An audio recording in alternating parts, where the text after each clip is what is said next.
SUERF, the European Money and Finance Forum, bringing together policymakers, finance, and academia.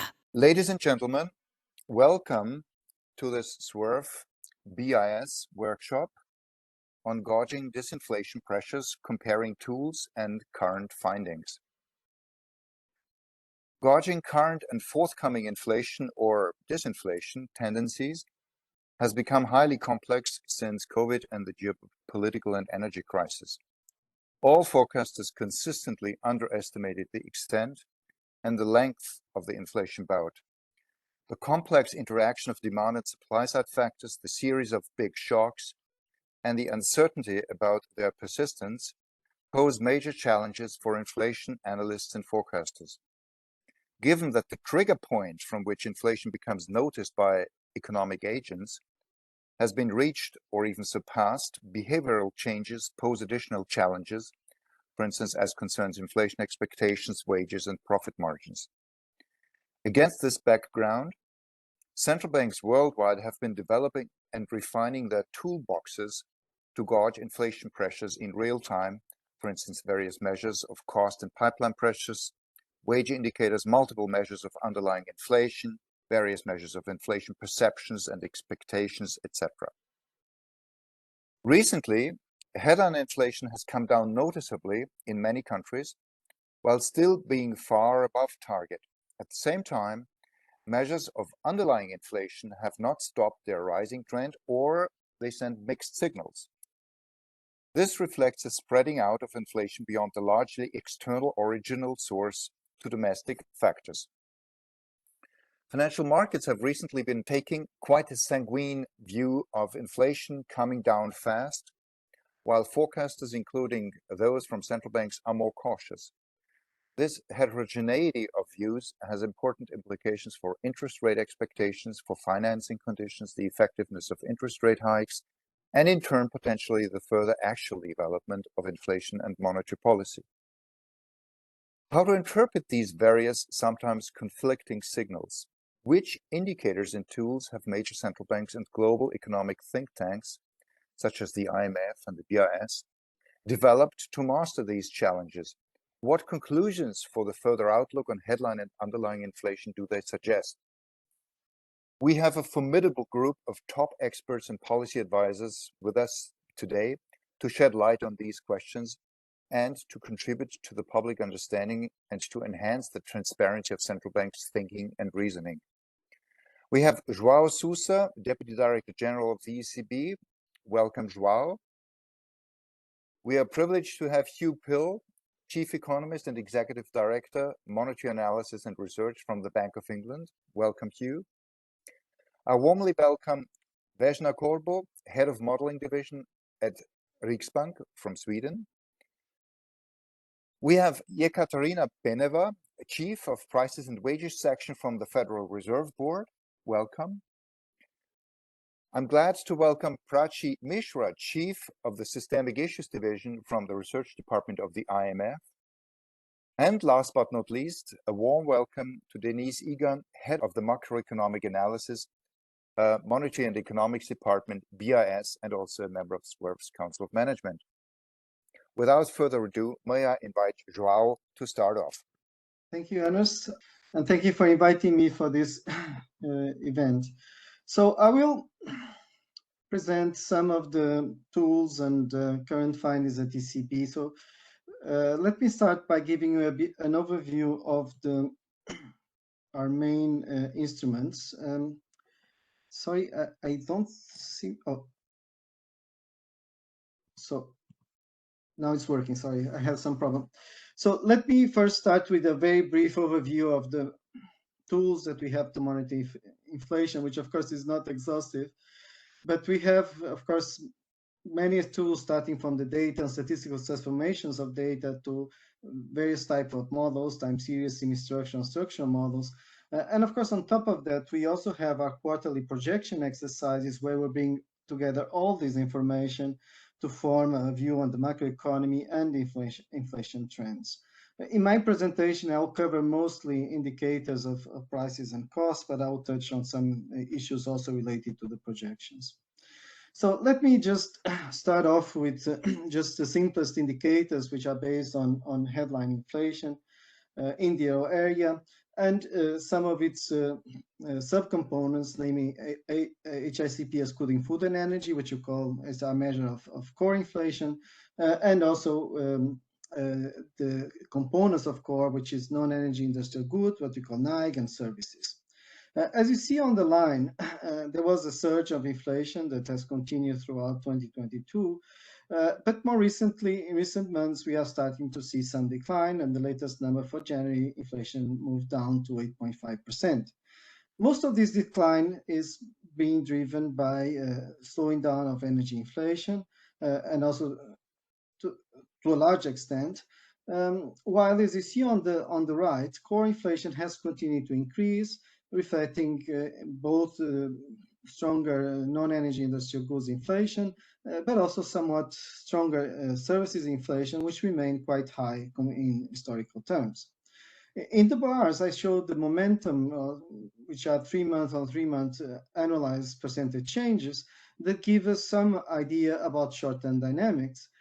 And there you can see that in spite of some slowdown, we still see that momentum both in core and headline is close to the annual figure, suggesting still some persistence of inflationary pressures, even though we see some declining momentum in non-energy industrial goods in recent months in green.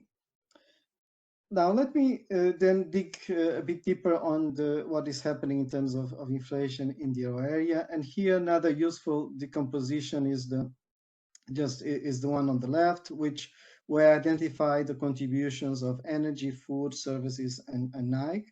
And as you can see from the beginning of 2021, most of the inflation surge was being driven by energy.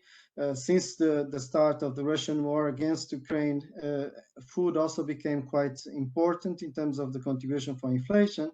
But also over time, you see a gradually broadening of the price pressures to services and non-energy goods.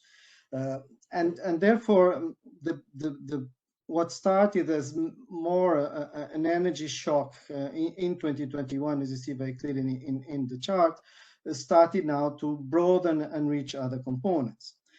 Of course, something that is important that is sometimes overlooked is that also the core components, and in particular non-energy industrial goods and services, also are sensitive to energy developments. And of course, the indirect effects play an important role also for core. And now you see on the right that in both cases, the composition of NIG and services in terms of the energy sensitive items and the non-energy sensitive. And it also shows that there's been quite an increase in the weight of the energy sensitive items to both items inflation, thereby underpinning these indirect effects that we see on the left, brought by the increase in energy on the left. So in terms of the drivers of inflation, energy plays still quite an important role, not just for headline, but also for core. Of course, more recently, we start seeing some improvement on the energy contribution on the left, but food still remains quite dynamic. Now, let me now turn to other measures that are very helpful in terms of understanding the trends in inflation.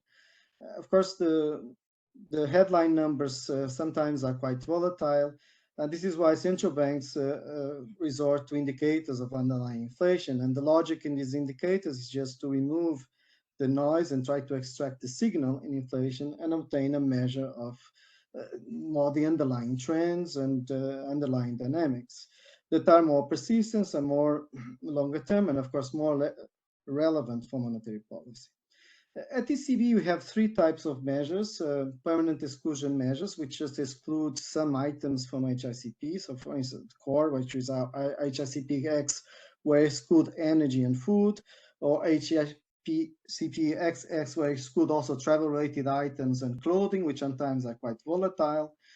We have also temporary exclusion measures, trimmed mean, that we just exclude items that are on the top and the bottom of the distribution of the prices, and the PCCI and the supercore, which the first one tries to capture the persistent component using a factor model, and the second one tries to capture the items of inflation that are more sensitive to slack. As you see on the right, all these indicators have increased significantly over the recent period, even though more recently, as you also mentioned in the introduction, there seems some tendencies for some leveling off.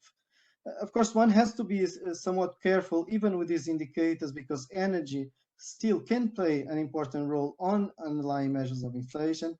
And you see there, for instance, on the PCCI, the light green line, which includes energy inflation, comes down much more quickly than the dark green line, which excludes energy from the computation of these measures. But overall, it's clear that there's a lot more uncertainty about the level of underlying inflation, but also some tendencies or some stabilization over the more recent period, of course, at a historically high level. Now, of course, another approach is to resort to inflation drivers heat map. So this is an example of such a graphical representation.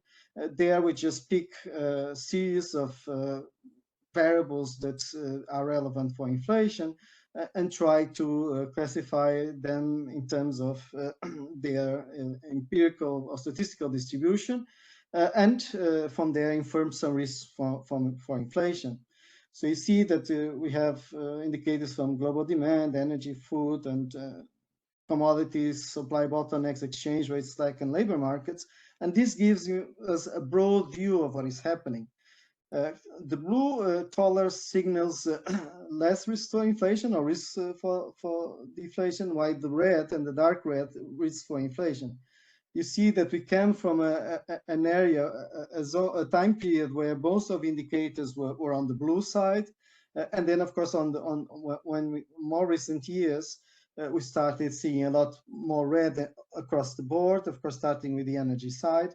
But also, I like to point out, for instance, the supply bottlenecks, which played an important role. And now, more recently, we see the labor market variables becoming more towards the red. Now, you can also see that in more recent periods, both on the side of global demand, energy, and supply bottlenecks, you see some of these squares turning blue, suggesting that some of these pressures seem to be reducing somewhat compared to the previous periods. Now, another very important tool that we have to assess inflationary pressures is the inflation expectations. Here I have the Survey of Professional Forecasters, and I like to note that in spite of the strong increase of inflation, we consider that longer-term inflation expectations continue quite close to 2% and therefore well anchored. You have broadly more or less the same picture when you look at consumer expectation survey measures. There, of course, the level is a bit higher, and the short-term inflation expectations 1 year ahead tend to follow the headline inflation very much, as you see on the chart. But when you look at 3 years, in spite of some upward movement, they have stabilized over recent periods, also suggesting that there is some that the inflation expectations are anchored, and which is reassuring from a central bank point of view. Now, let me now just briefly mention how some aspects in which our toolkit has changed in recent years. I mean, of course, one of the points where we have enhanced our analysis has to do with a more granular analysis of energy inflation. We had to develop indicators and introduce in our projection exercises measures of futures for gas and electricity, which in the past tended to not be so important because these prices were very much correlated with oil. But with the war of Russia against Ukraine, there's been quite a lot of decoupling from the gas prices to oil, and also that had spillovers to the electricity market. And therefore, you see on the right that the contribution of both gas and electricity have come up very much in recent years, and therefore we need this extra granularity to capture and project these effects. Of course, the other important analysis is on what is driving inflation, is it supply and demand. Here on the left, I show the composition from Shapiro 2022, which is simply attributes the items of HICP both to supply and demand, and the yellow part and some ambiguous classification. But there you also see that, again, supply factors play an important role in the increase of core inflation in the recent period, even though also demand, as you see on the bottom, is starting to become more and more important. On the right, I saw also another decomposition which relates the core to wage intensive versus non-wage intensive components. Now, on the projections, another way that we have resorted to capture the increased uncertainty is to use sensitivity analysis. And here I show a simulation of how our projections react to different shocks on energy on the left. And this gives us a range of values over which inflation can change depending on the commodity prices evolution. As you see on the right, if you go to the 75th percentile of the options distribution on the left, we would go below 2% in 2025. But of course, if we either have a constant path or 75th percentile, we would still be above 2%. Now, of course, the sensitivity analysis is very simple. It allows us to monitor one shock at a time. But of course, given the complexity of the shocks that we have experienced in recent period, we also had to resort to scenarios. So we had in COVID a lot of scenarios on the projections, but also since the start of the war, we had to resort to scenarios on the effects of the war in Ukraine and on potential gas disruptions in the euro area and the implications for inflation. And this is an example of such a scenario that allows us to capture richer transmission channels from the war, and also suggest that in this case that of course upside risk to inflation in 2024 and downside risk to 2025.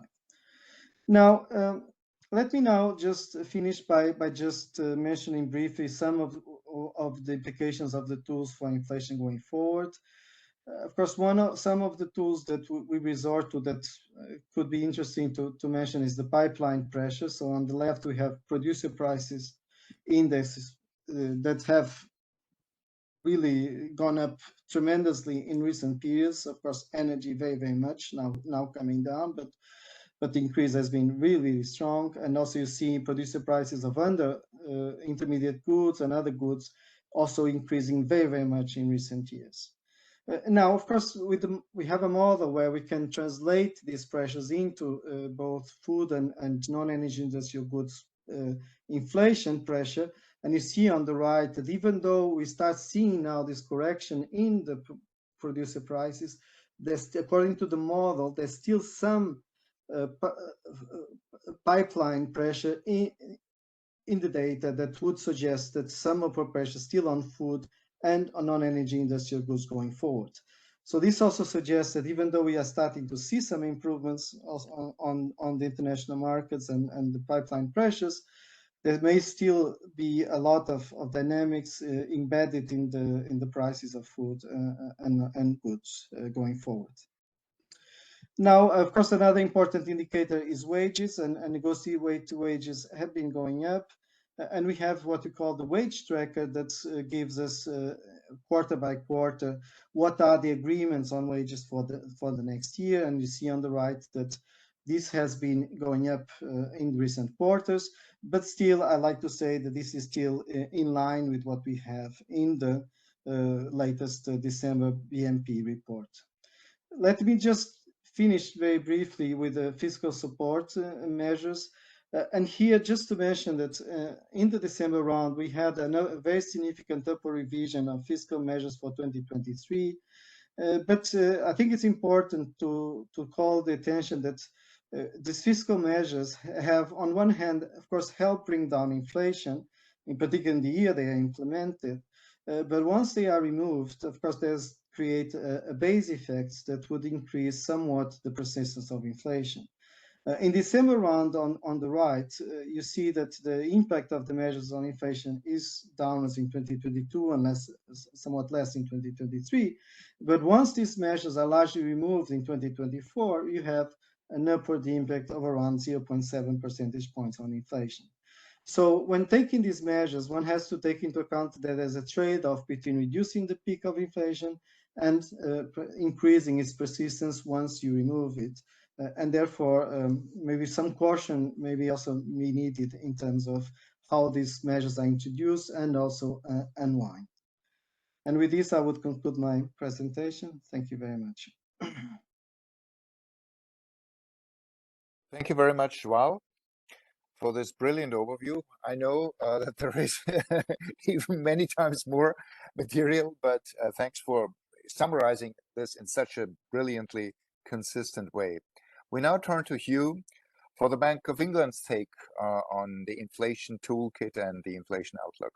Hugh. First of all, let me thank you, Ernest, for the invitation. It's a great pleasure for me to be here with some old friends and former colleagues. I hope those two groups at least partly overlap with one another. I should also like to thank Emma, who's referenced here on the title page, who did all the heavy lifting. I think she is watching, and hopefully she will deal with any hard questions that arise from the presentation. I was having worked at the ECB for a long time, although of course things have moved on. I was a little bit aware, I think, of what some of the machinery that Joao has described. So I will try and complement rather than replicate things that he said. But having said that, let me see how I move myself on here. Use the arrows on the keyboard. There you go. Sorry. Oh. Yes, that's fine. You can see? Okay. Yes. So this is a chart that we have just published in the Monetary Policy Report last week. And it has sort of two features. It replicates some of the analysis of inflation by component that Joao has showed, and broadly similar developments in the UK as in the euro area. But it also centers around what is sort of at the heart of our short-term inflation analysis, which is something called the STIF, or the short-term inflation forecast. And that is what is shown here in the shaded area to the right. I mean, that is essentially a kind of nowcast or nearcast of the outlook for inflation on the CPI measure we target over the next 6 months. And it's based on a set of models that forecast inflation bottom up.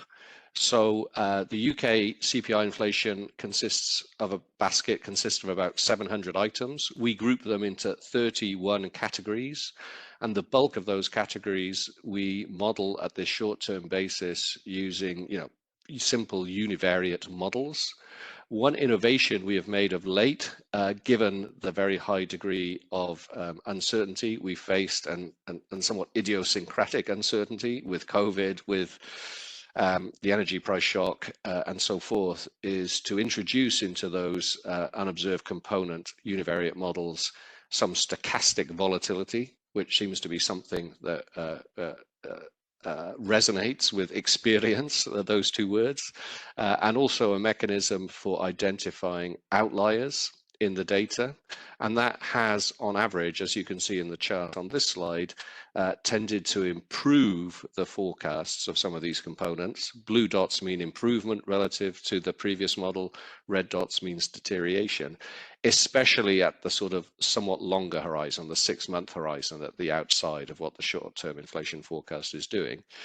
So we think that's a step forward, and it reflects some of the work that's been done on the ECB by former co-authors of mine on how to address the difficulties created by COVID and so forth in time series models. Of course, we do have the problems, and the problems are in the usual places. So particularly we have found it hard to forecast catering and airfares and things like that of late.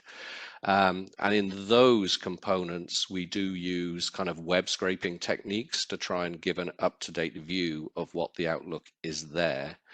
And as I'll come to in a moment, we also take a slightly more structural view around some of the key issues we're facing in food and energy, but I'll come back to that in a second. So that short-term inflation forecast built bottom-up on a component-by-component basis is then confronted with a top-down analysis of inflation. And we focus there on something we call CPIX. So that's the CPI we target, but we exclude energy, housing, education, and financial services. And we have a broad set of indicators, which leads effectively to a form of heat map, not dissimilar also to what Joao has shown you. We show that in what I call the Christmas tree diagram. So this is the indicators that we use, and we sort of indicate which are the ones with the most information. So that varies through time. And we try and represent indicators that are giving us more inflationary signals with red, deflationary or disinflationary signals in blue, and signals of consistent with target in green. Of course, you'd like to see a green Christmas tree. We have had a red Christmas tree. It's still pretty red. It's not as red as it was. I think a couple of things I just mentioned here is, as you can see, we draw quite a lot of information in this top-down model from our agents. So these are, our colleagues who sit out interviewing companies in different parts of the country. And quite a lot of the information here, Make UK is a survey of manufacturers. BCC stands for British Chamber of Commerce. CBI stands for Confederation of British Industry. BRC stands for British Retail Consortium. So a lot of this information is more of the survey nature rather than the official statistic nature. So that's very much what we are using for the short-term inflation assessment. One other thing I'd say is when everything's red and you have one thing that stands out. So we did have that experience last year where import prices seem to be giving a somewhat different signal. I mean, we thought the problem was more likely to be in the data rather than imports were not, because actually our overall economic assessment was that import price inflation was strong. And so we also use this to sort of address issues in the data. Of course, Brexit has been created issues in our trade data in general, including in import price data. And that's something we followed up with the Office for National Statistics. So it's kind of building a forecast, but also checking the data as part of how we assess these things. Just quickly on what we do with food. Food price inflation remains very high. Of course, we look at agricultural prices. There is an exchange rate effect there. We have seen some short-term turnover in agricultural prices in commodity markets, but we don't think that will feed through directly or quickly into retail prices of food, and that's why we also spend quite a lot of time looking at producer prices indices for UK food. I mean, there is quite a big wage component and energy component that goes into UK food prices beyond what is represented in the commodity markets. So that's one of these sort of slightly more structural views that feed into our bottom-up stiff model. And of course, energy, I won't dwell on this too much because Joao has made many of the points that I would have made. In the UK of late, we have had quite a strong fiscal type impact on energy price inflation. We do draw a distinction between what we call the direct impact on the CPI of higher energy. That's largely coming through the impact on household utility bills. UK household utility bills are set by something called the Ofgem, which is the regulator of the electricity and gas markets. It's set as a Ofgem cap, and that is essentially reflecting developments in wholesale gas prices, and particularly wholesale gas price futures. So those have been very volatile, but because the cap is set on a forward-looking basis, there comes a point where you actually know for certain what energy prices are going to be for the next originally 6 months, now reduced to 3 months. And that's what reflects in these step ups in the blue lines here. This is when these Ofgem price caps reset. That was the case that we went through August. And if you remember, gas price futures rose a lot in August, and that created the potential for actually very high inflation on this mechanical basis. But we've subsequently had a fiscal intervention, which has capped energy prices at the moment at £2,500 on the standard average household bill measure, which is quite a lot lower than would have been the case if we'd continued to use this Ofgem cap based on wholesale gas futures prices. This all probably sounds a little bit odd if you're not in this world, but the bottom line is it's a reflection of quite mechanical, almost administered prices in the energy market at the moment, and that feeds through relatively mechanically. What we've also had to confront, and I think Joao emphasized, and I think it's worthy of further discussion, is the indirect effects of energy price rises. So how higher gas prices, higher energy prices, how higher electricity prices affect manufactured goods, affect services, which use those energy costs as an input. In the past, meaning up until last summer, we basically used a rule of thumb that for every direct effect, we would take 1/3 of it, and that would be the magnitude of the indirect effects. That rule of thumb sounds very arbitrary. It, in fact, was very successful in forecasting inflation. But at the time of these fiscal interventions, the fiscal intervention supporting the households in terms of their energy bill was very different from the fiscal intervention supporting businesses. So we were kind of forced to readdress that. And the way we set about doing it, which I think mimics work done at the ECB, was to look at input-output tables and try and work out what the energy component of the price of a manufactured good or a service would be, and use that to sort of estimate indirect effects. That didn't give us a particularly different view in overall magnitude. It did suggest to us, though, that maybe indirect effects had come through quicker and were likely to dissipate quicker than perhaps our rule of thumb would have suggested. And that's been somewhat influential in shaping our forecast in the short term in the first half of this year. Like Joao, we also, of course, are facing the kind of key question now that we know headline impact of energy and food will dissipate, or we hope it will dissipate, given developments geopolitical and in commodity markets. So the kind of key policy challenge for us is how much persistence there remains in, if you like, core or inflation ex energy and food. To try and assess that, we do use some statistical models. So we also have a kind of underlying inflation model, which uses common developments across a broad set of goods as identifying the more persistent underlying component of inflation. And that's what's represented on the left-hand side here. That is slowly beginning to turn over.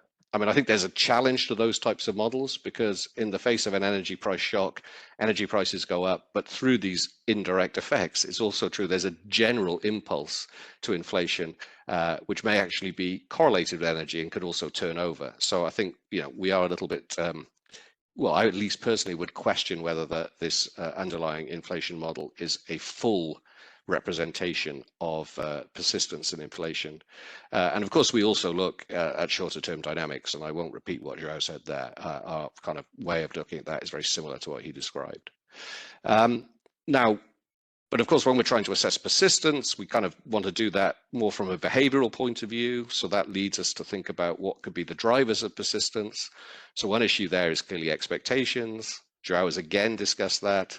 I'm showing here various measures of household inflation expectations.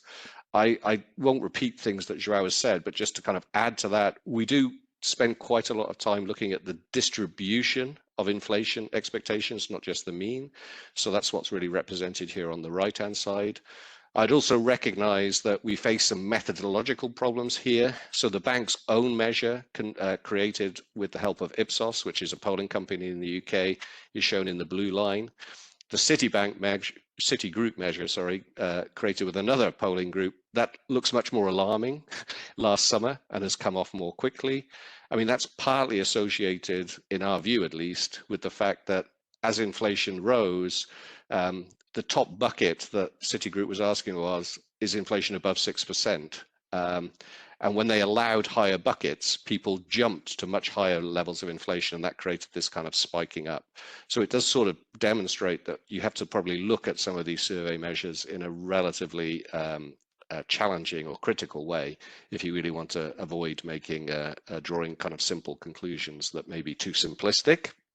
I think one other thing we'd emphasize is that we also look at corporate inflation expectations. So the bank, in collaboration with academics at Stanford and Nottingham universities, run something called the DMP survey, or Decision Maker Panel Survey, where we survey each month a wide set of businesses.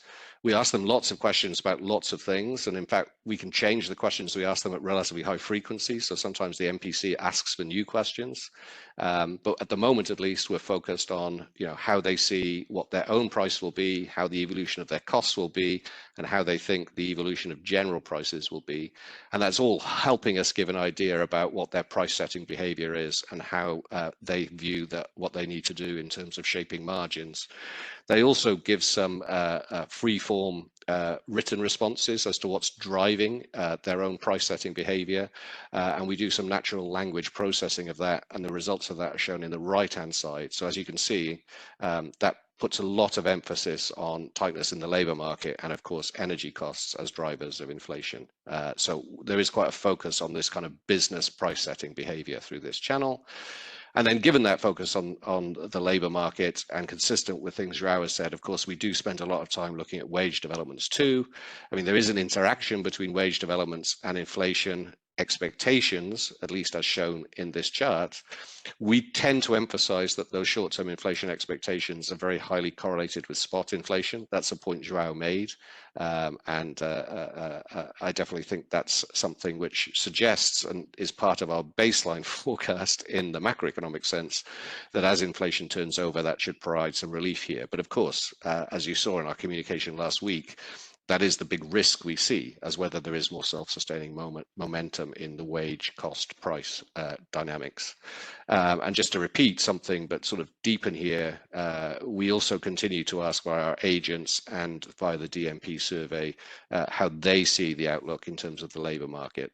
And so these surveys and analysis of qualitative responses using both kind of scoring mechanisms by the people who collect the information directly from companies, but also natural language processing type summaries, that remains very much at the heart, I think, of what we're trying to do to pick up different inflation dynamics in real time when obviously data, particularly labor market data, is often quite lagging in terms of telling where you are in the cycle. So I hope that was complementary to what Joao said. I look forward to the discussion, and I will stop there. Thank you very much, Hugh, for this really interesting presentation and the new aspects that you brought in.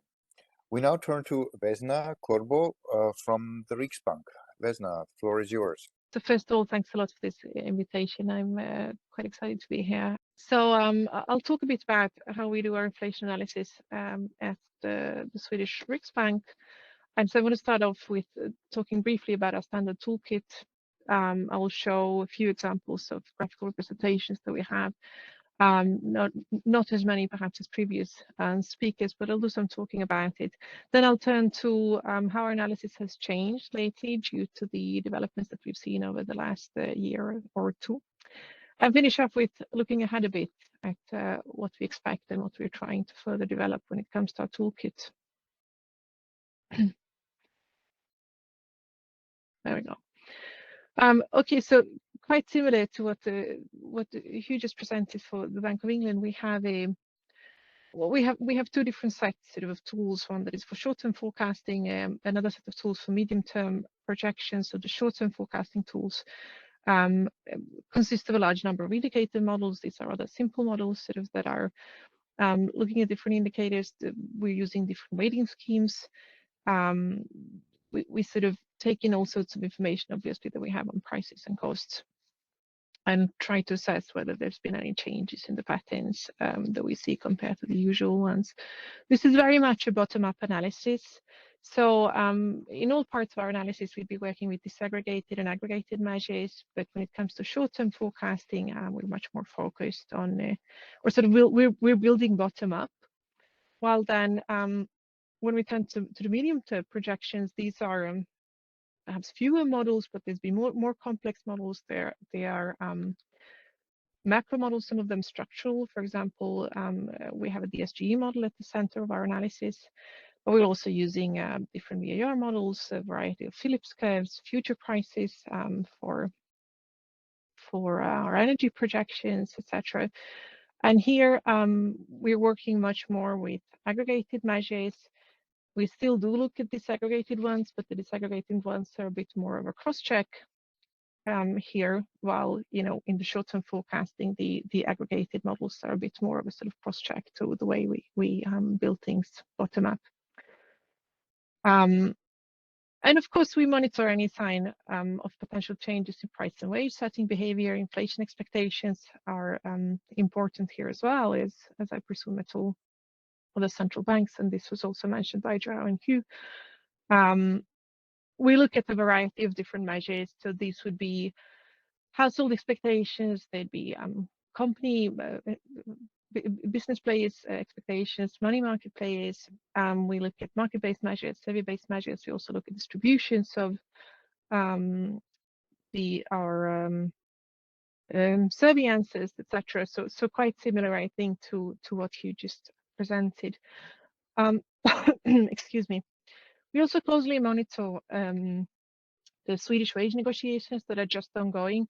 So in Sweden, we have perhaps a slightly particular, or at least a bit different perhaps from your standard wage setting system that's rather centralized. So wages are set through collective bargaining, and the bargaining is done at the sectoral level.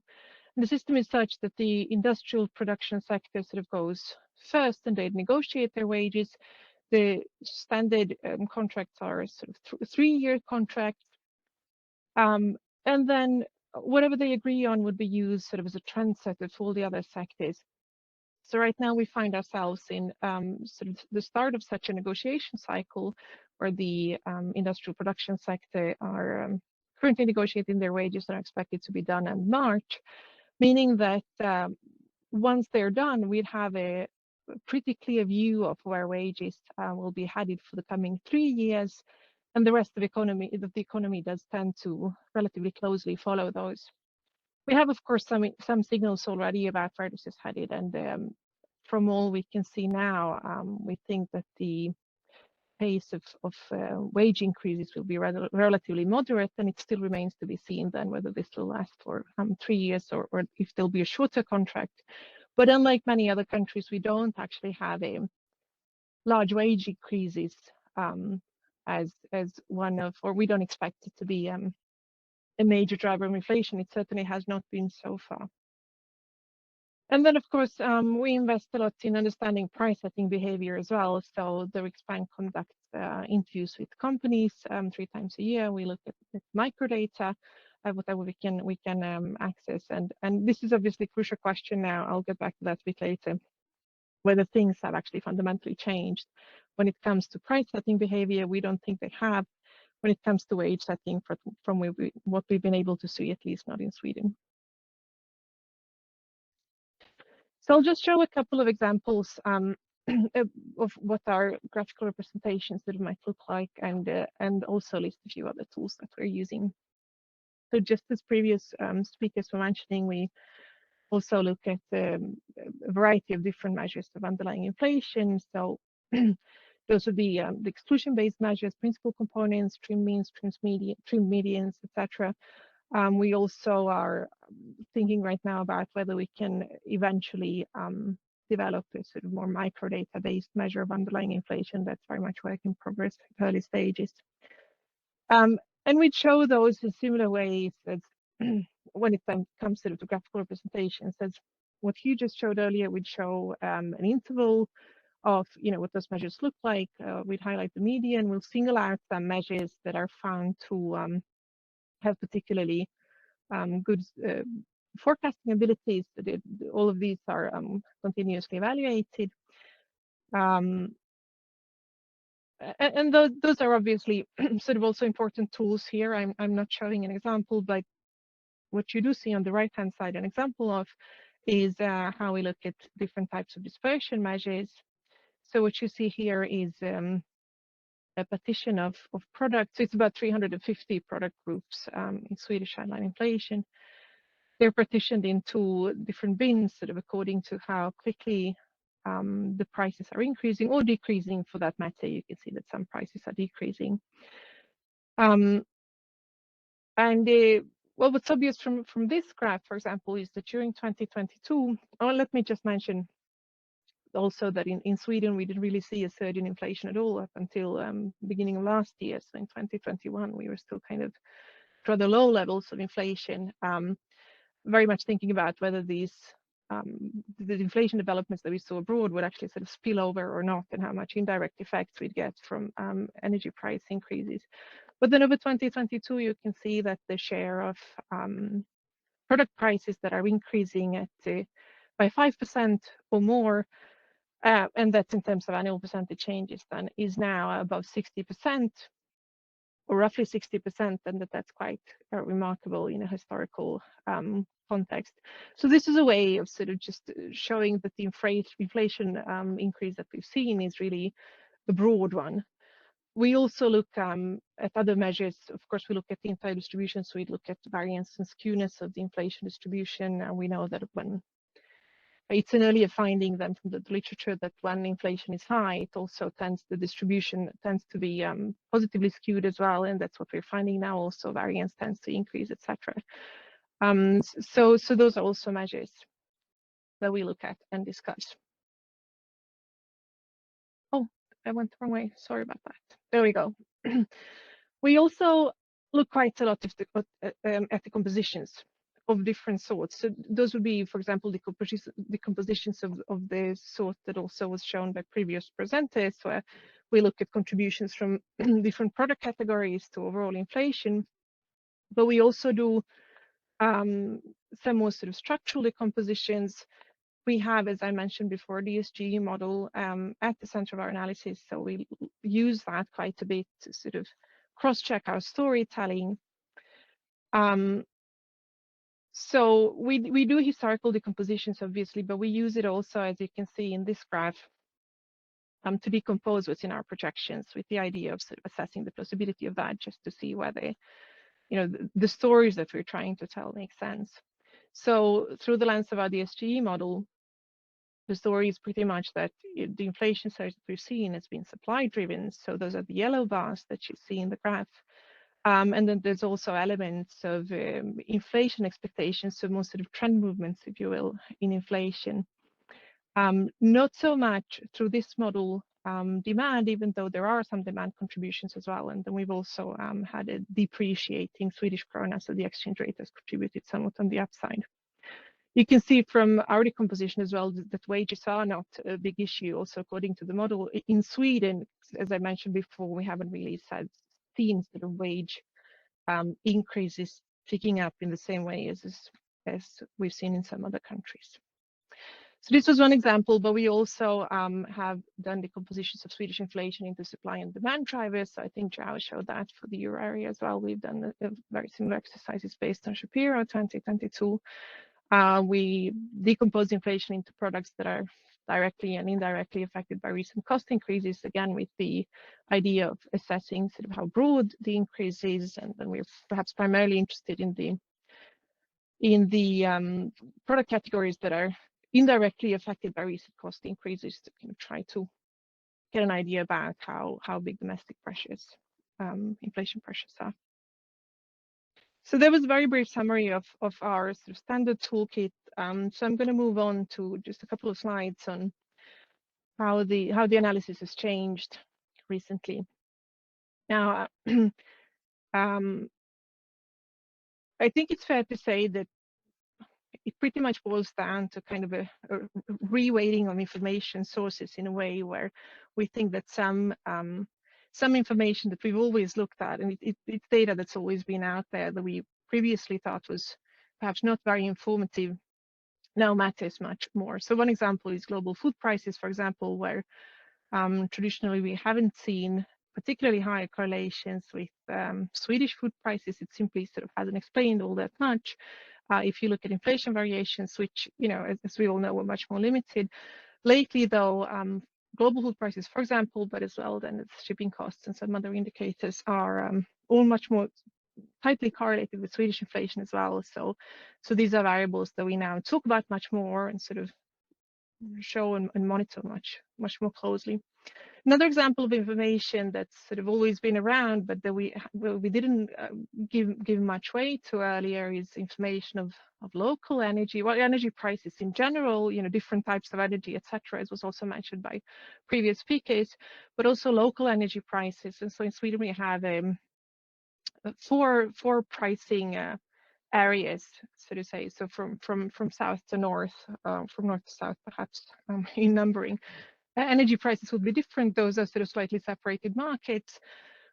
But historically, though, they've tended to co-move rather closely. So we haven't really, we've looked at them, but haven't really given them a very large weight. What's happened over the last year or two, partly due to structural changes, but also due to these sort of massive energy price increases that we've seen over the last year in particular, is that these prices are moving in a much more non-synchronized manner.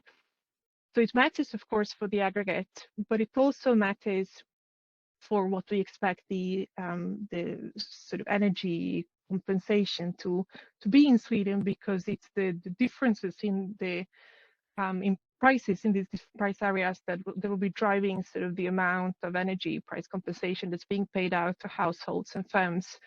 So, so again, another reason for looking much more particularly at those is to help us with inflation forecasting, but also to have an idea about where some fiscal measures sort of are moving. Another source of information that we've always looked at is shorter frequencies, for example, monthly changes in inflation. But previously, we made the judgment that those measures were not, very informative due to there being lots of noise in those. So they'd be jumping up and down in a way that was not, telling us all that much about where we were headed. But with these large and rapid inflation increases that we've seen lately, the signal to noise ratio sort of increased considerably. So now these are much larger interest than they traditionally would be. Of course, we have taken in some new data sources as well. So we do web data scraping for some categories. We are collecting data also from other agents. So there is, for example, a Swedish website doing sort of weekly screening of where consumer food prices are going through the sort of marketing of different retailers in place. So we're also looking at their data, etc. Yeah, Vesna, you have 2 more minutes, please. Thank you. Oh, thank you. Thank you. Okay. Larger weight on producer prices and on inflation developments in other countries. So briefly then on the other countries' issues, so to say. So Sweden is a small, very open economy. We're highly dependent on what's going on abroad, but traditionally, though, primarily on the real side. So we know that the real economy is co-moving closely with what's going on abroad, but it hasn't really been the case when it comes to nominal variables, inflation, etc. But what we've seen over the last year is that the surge in inflation has been highly synchronized, and so now we're paying also much more attention to where inflation is headed in other economies, for example, trying to understand differences where we are in the cycle, sort of compared to other countries, how inflation is measured to a much larger extent than we used to. And we've also invested in a unified framework now for studying Swedish and foreign inflation development. So we've partly merged our inflation and international development teams. So looking ahead then, some work in progress that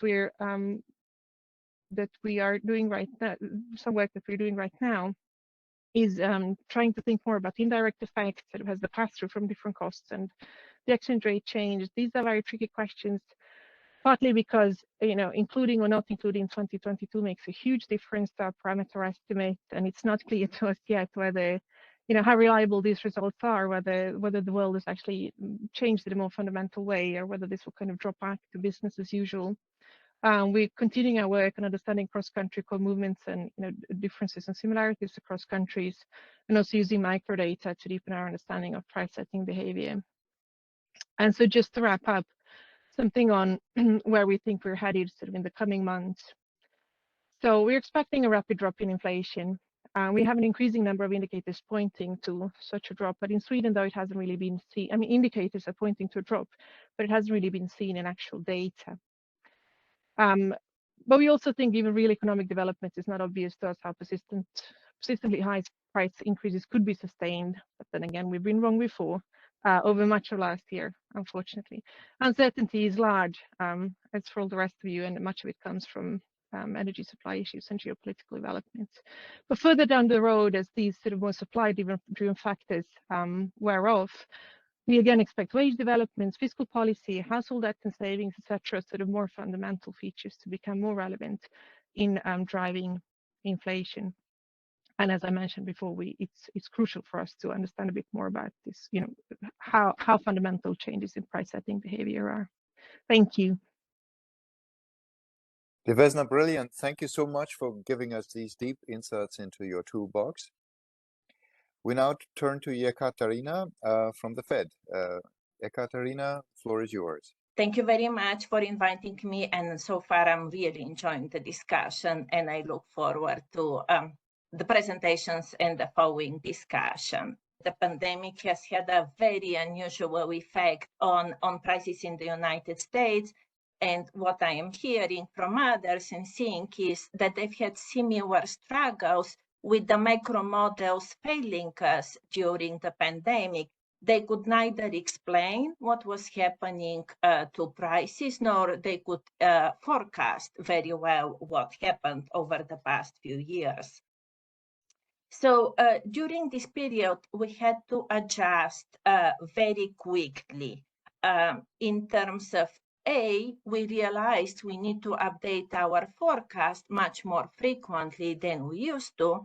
And second was something that Vesna talked about, is to look for any high frequency indicators that can tell us in real time what is happening, indicators that were not necessarily very informative prior to the pandemic, but they definitely were during the pandemic. So it was looking for the alternative indicators, adjusting the forecast more frequently, at least the internal one. And the other thing we had to watch, which was touched on by several presenters, is to monitor closely the distribution of price changes. So my presentation is going to be more narrow or narrower compared to the other forecasters. So I'll focus on these two things, the distribution and the high frequency indicators. So I'm sure people are familiar with this chart. These are the 12-month changes in total and core PCE inflation, which is the official FOMC target. Thankfully, they've come down a bit from the recent peaks, but they are still elevated. And what I'm putting here are 12-month changes. And Vesna said, this is not necessarily the best measure right now, because things are happening very quickly, and looking at the 12-month changes might not be the best way. It used to be, I think, a good tool to smooth through the noise of the past year pre-COVID. But right now, if I were to plot 3-month changes in addition to this, you see a faster decline. And we are very much, of course, watching monthly, 3-month changes, 6-month changes, 12-month changes. So we are paying attention to all of that. On the next slide, and I can move this over here, I will talk about a tool that has been mentioned by several presenters, and it's not anything new, but I at least personally found it an easy way to process quickly the information on release dates, and which is a diffusion index. Basically, it shows what we've plotted here is the share of product categories, weighted share of product categories within the PCE price index, core PCE price index in my case, that have increased at a rate over 3% over the past year, or at an annualized 3% rate over the past 3 months. And it looks at a lot of categories, and it plots the share of those with over 3%. And I don't know how many people remember, but as the economy was reopening back in 2021, inflation really picked up, but it was really concentrated in a few items. Motor vehicles, some of the services that people didn't consume at all in 2020, but it was again fairly narrowly concentrated. By the second half of 2021, we could see that these high inflation readings were were becoming much more broad-based among labor shortages, wage increases, cost pressures were putting on inflationary pressure on a wide range of goods and services. So this is for overall, this is for core PCE. I did skip food and energy just for the brevity of the presentation, but I want to just mention that food and energy, of course, are part of our mandate and the target, but there we also, similarly to other central banks, follow agricultural prices and oil. So again, for the brevity here, I will focus on core PCE inflation. So this is what we've seen in terms of how broad-based are high inflation readings. It's reassuring to see them coming down, but as you can see, they still remain elevated compared to where they were before the pandemic.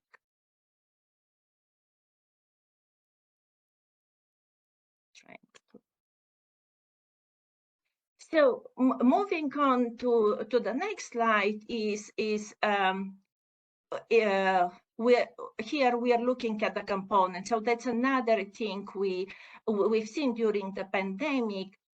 Services prices and goods prices are moving in very different way. Of course, this was related to costs, supply chain issues, but also big swings in the consumption of households. Core goods prices, which is the red line, really, inflation there really spiked in 2021 and is now finally coming down, though it remains before pre-COVID levels.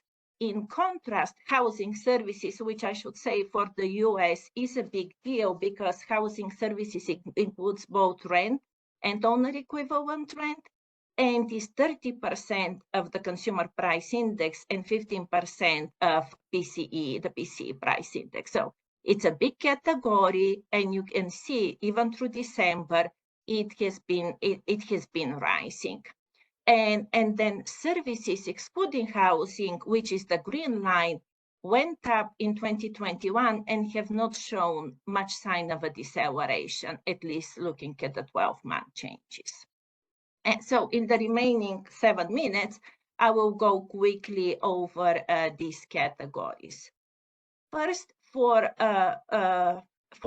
focusing on core goods, so goods excluding food and energy, one thing that we are looking is not only it's reassuring to see that the inflation rate has been coming down. What we would also like to see that it's not being driven by a few items. It's not just used motor vehicles or computers, that we are seeing broad-based step down in the inflation rates, and you can see it here in the red line. Of course, we try to complement this as this is all backward-looking, right? This is all, it tells us about the broadness, but it's backward-looking. So when we try to think about going forward, of course, we also look at upstream pressures on inflation readings. And we watch a variety of high-frequency indicators. I plotted only 2, but I could have easily done 20. In this case, it's the ISM supplier delivery time diffusion index and the prices index. So again, we look at the information coming from the data, from what actually happened and whether it's broad-based or not, and indicators that are more forward-looking, like the indicators from the Institute for Supply Management. So that's for goods. Again, reassuring bottlenecks are resolving. Within services, so on this slide, we have a similar diffusion index as I showed for goods, but it's for services. And you can see that this one has been volatile, but it remains elevated compared to the share of price increases that were over 3% that we used to see before the pandemic. A lot of this is housing, because housing has a big weight, but you know, even other services have not shown much of a step down yet.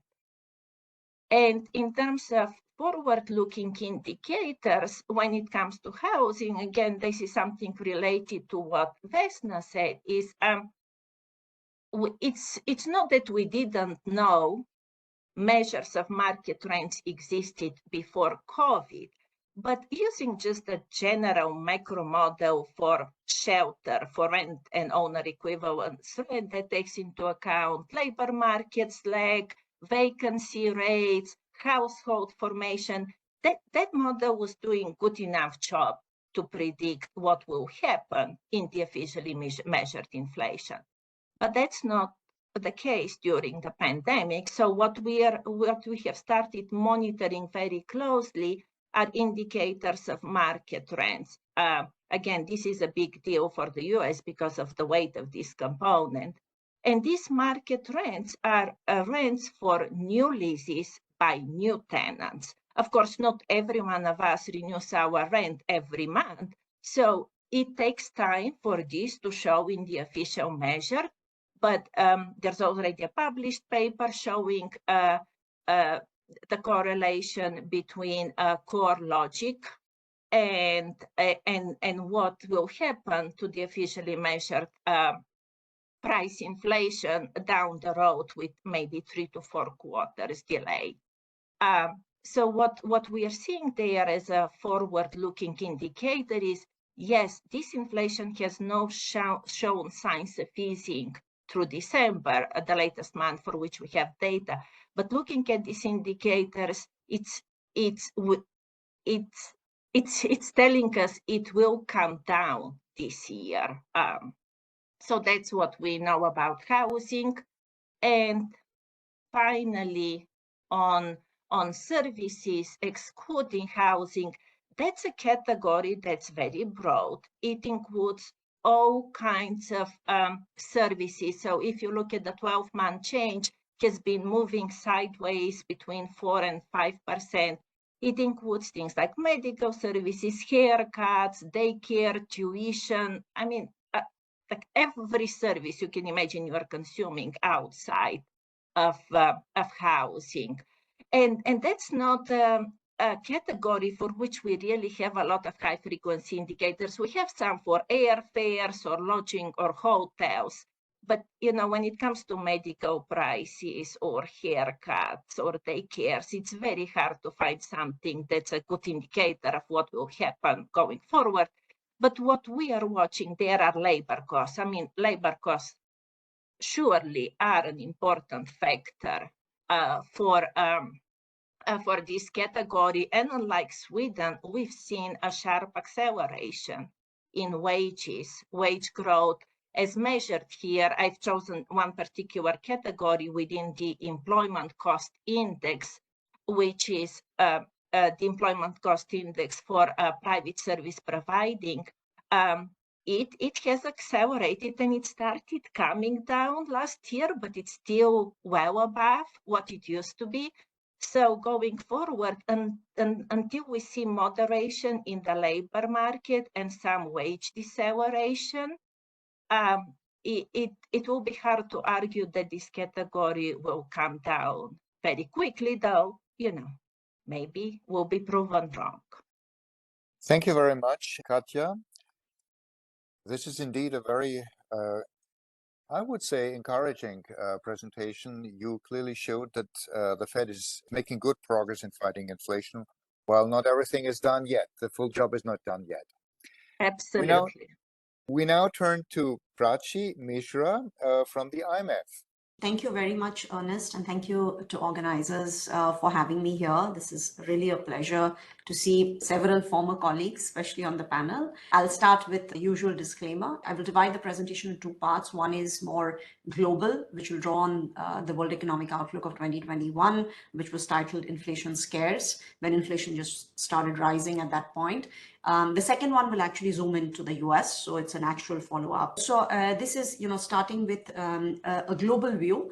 If you look at the left chart, you can see that, headline inflation rates started rising since early 2021.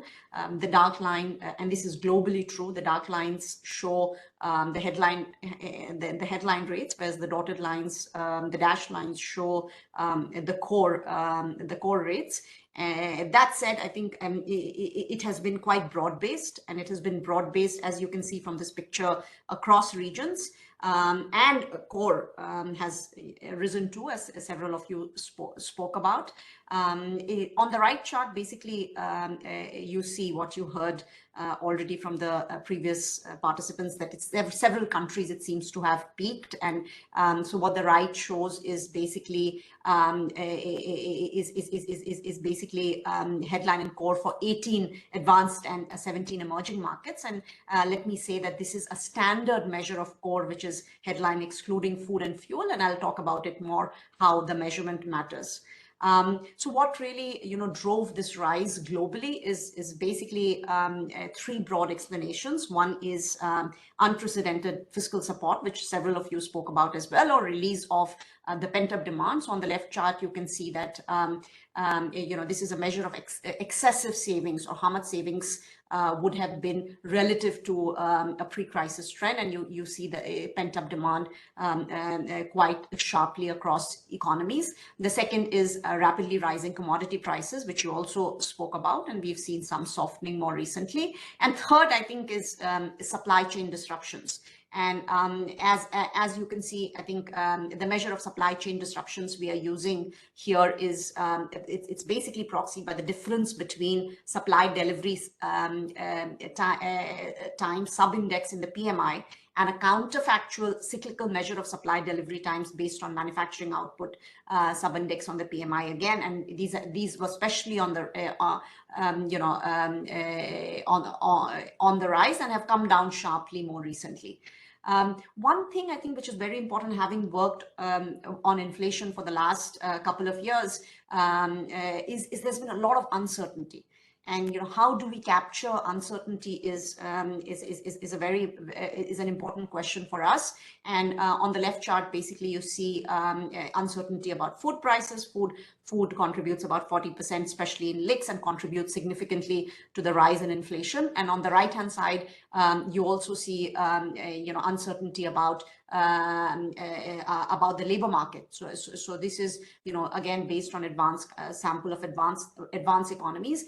We saw sectoral. It was very confusing. The signals were quite confusing because you saw sectoral wage pressures coming out of COVID, but at the same time, I think hours per employee were actually going down. So it was very hard to interpret the signals, labor market signals, and it's true for the US more recently as well, as we'll talk about.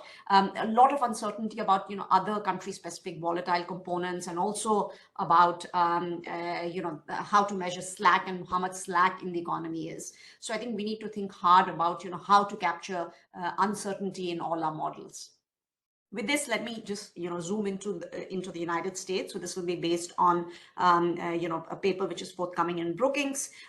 This is joint work with Larry Ball and Daniel Lee. And the context is very, very obvious. I think Ekaterina talked about. We have 4 decades of low US inflation. Now, high inflation has become a central economic problem. And a 12-month CPI inflation was reported 8.5% at its peak in July, but it's come down, but it's still high. It's at 6.4% in December. And the COVID experience has produced a lot of analysis on why inflation has risen, where it might be headed in the future. So what we do in this paper is try to contribute to this debate. And I thought that it might be useful to this audience for 3 reasons. First, it's a very hot topic, but second, evolution of US inflation has implication for US rates and youth spillovers for the global economy, and especially for emerging markets, as we saw during the taper tantrum in 2013. And especially if rise in inflation and consequently the rise in rates happens suddenly and not priced in by the markets, it can be particularly damaging for the global economy. I think most importantly and relevant to this discussion is the paper also tries to present a framework which is fairly simple, and I hope can be a useful tool for many of you to look at these issues across countries. So this is our framework. It's fairly simple. I think we decompose headline CPI inflation rate into 2 components: core inflation and headline inflation shocks. Core inflation is a function of, very standard Phillips curve, long-term expected inflation and the level of tightness in the labor market. But importantly, our primary measure of core inflation is weighted median inflation rate, which is published by the Federal Reserve Bank of Cleveland. And this strips out effects of unusually large price changes in any industry, and not only food and energy, and Ekaterina talked about it. So we consider other measures as well, which includes trim mean from Federal Reserve Bank of Dallas, and find similar results.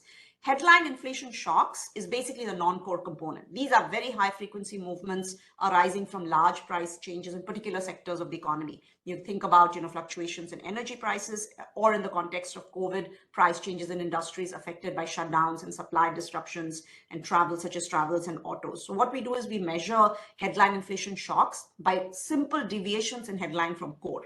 And a key feature, I think, again, several of you talked about, is also to study the pass-through from these industry price shocks to core inflation.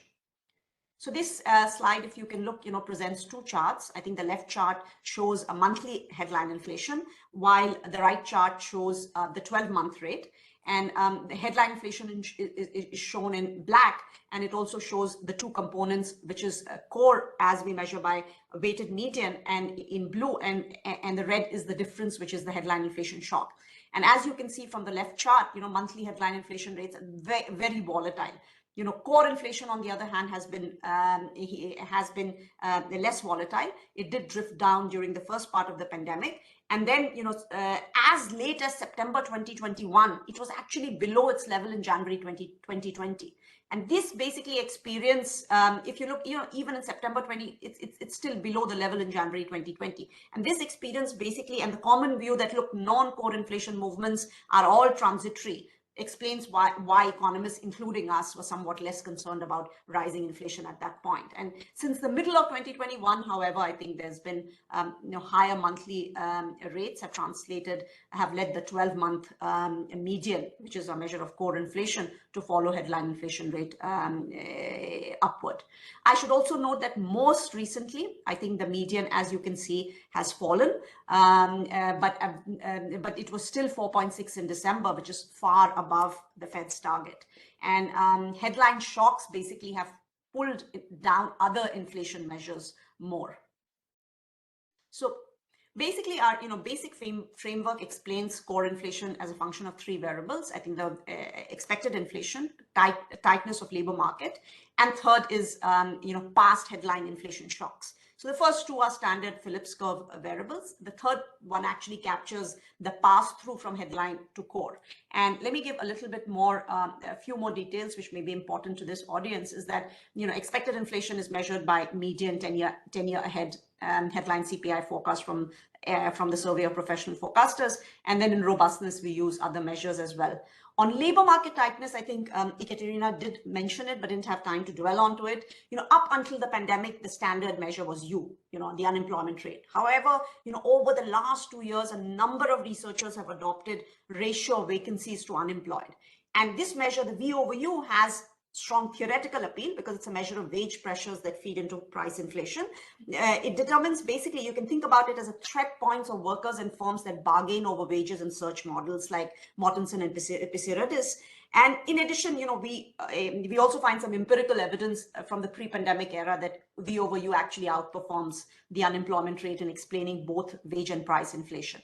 Here, it's important also to note that here we are using a 4-quarter or 12-month average of V over U to capture lags in the effect of labor market tightness, which typically the literature finds. Let me also say a few words about the pass-through effect. The pass-through effects can occur through different channels. Number one, the effect of headline inflation on wages, or number two, on other costs of production. So we take averages over 4-quarter or 12 months, consistent with evidence that these shocks may be transmitting to inflation slowly. So this, let me zoom into a little bit on the role of V over U in explaining core inflation. And this figure shows the quarterly path on the left and the monthly plot on the right. In the paper, we focus on the period from 1985 because, 1985 to 2019, of course, a period of low inflation in the US includes both the Great Moderation as well as the subsequent Great Recession and recovery, and then the COVID era. Bottom line is that, from these figures is that if you start 1985, data appears fairly consistent with an upward sloping relationship between inflation gap and V over U that is fairly stable. And, if you barring the last few months, late 2021 and 2022 appear in the upper right. And, up until most recent months, inflation gaps appear roughly consistent with the unusually high levels of V over U and a pre-pandemic relationship between the two variables. However, I should point out that, most recent developments, we are surprised. Why has median fallen so much while V over U actually remains pretty high?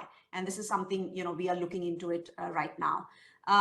Let me very quickly, this is again relevant for this audience, touch on the important issue of measurement. So one thing that distinguishes our research is that we measure core inflation with weighted median inflation rate. So this slide illustrates that really this choice is important. On the left-hand side, we repeat the scatter plot, but with core inflation measured in a traditional way with inflation excluding food and energy. On the right, we repeat the same figure with weighted median, which you already saw. And as you can see, the difference is striking. When you measure core inflation by XFE, relationship becomes noisier even before the pandemic. And during the pandemic, basically it fluctuates erratically. And this reflects the noise in XFE that comes from large price changes in industries other than food and energy, which Ekaterina also mentioned. Another, another important thing is, as I mentioned before, basic framework, core inflation gap as a function of V over U and headline inflation shocks. And there have been plenty of arguments and evidence in the literature by the effects of both V over U and H, maybe non-linear.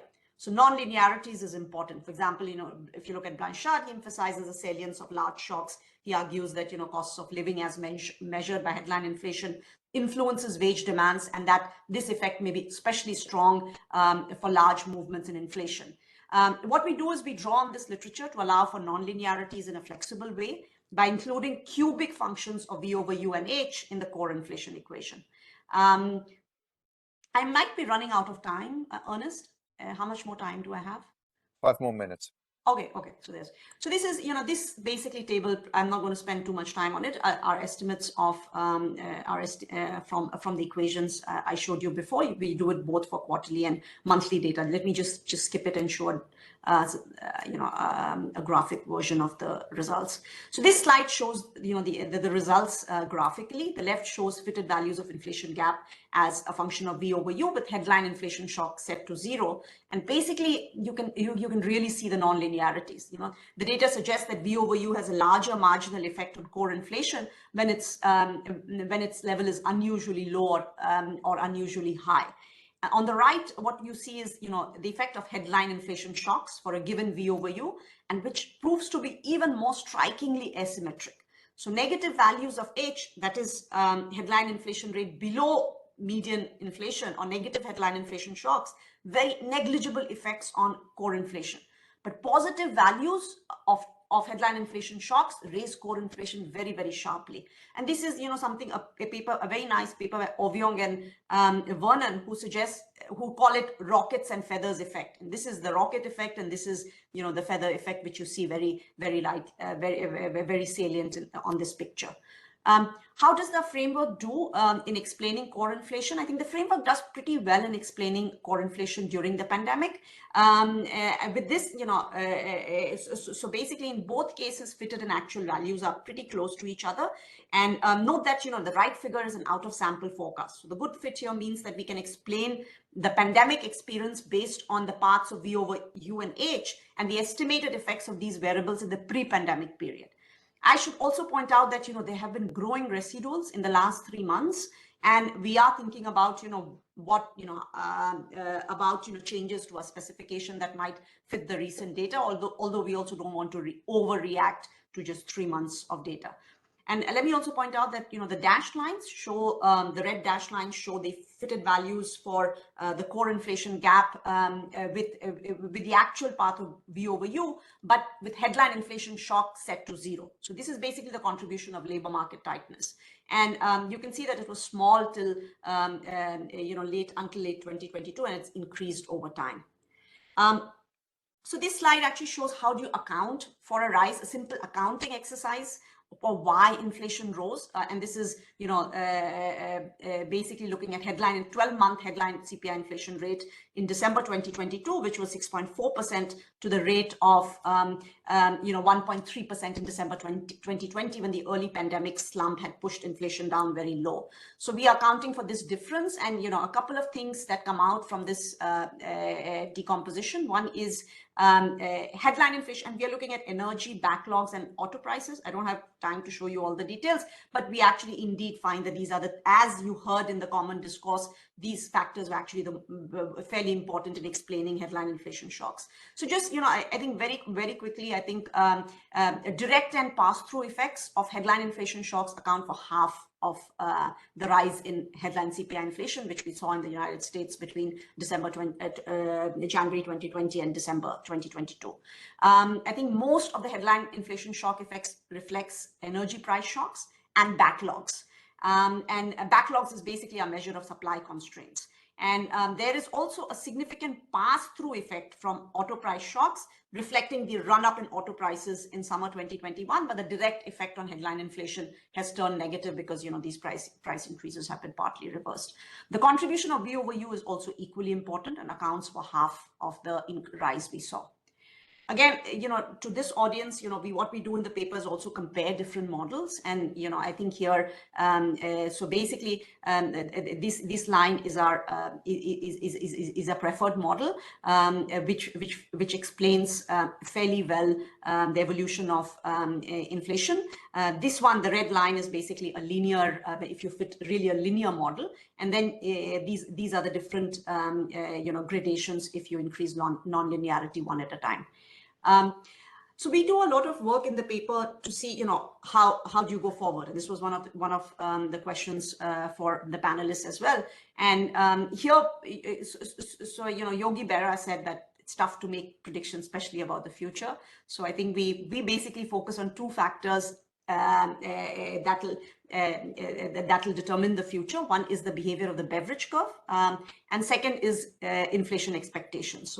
So what is beverage curve? Beverage curve is basically a relationship between V and U, and it's downward sloping. But I think the issue has been that the beverage curve shifted outward during COVID. And there's an ongoing debate about why and whether it will shift back in. And, Ekaterina will definitely know, between the Fed's Figura and Waller and Blanchard, Thomas and Summers, whether it's likely or unlikely to come back. So what we do in our forecast is consider both optimistic and pessimistic cases. The second, as we said, big question, I think already been discussed, will pi E remain anchored? And here again, we do an optimistic as well as pessimistic cases. So this is basically, where is inflation heading? Assuming a certain value of, so if you assume the FOMC projections from September 2022 of a U of 4.4%, you can actually trace out the path of inflation going forward, as depending on how the beverage curve behaves and depending on how inflation expectations behave. So basically we do an estimation exercise for inflation expectations and assuming different values of the drift. So lower is gamma, basically higher is the drift. And as you can see, so if you're optimistic about the beverage curve, that beverage curve will shift back still. If inflation expectations are not well behaved, you will have inflation much higher than the target. Again, we repeat this exercise with the Summers, assumption of unemployment rate as well. Of course, this is a much smaller range. Let me conclude. I think, as I said, Yogi Berra observed it's tough to make predictions, especially about the future. I think this aphorism really applies to the study of inflation and in particular US inflation at this point of time. I think what we do is looking backward. I think we can account fairly well for the inflation behavior during the pandemic, except I have to say the last couple of months, which we are looking at closely. What happened was a tighter labor market pushed up core inflation, and headline inflation has deviated from core because of sharp rises in energy and auto prices and supply chain problems. And importantly, pass-through from these headline shocks has magnified the rise in core.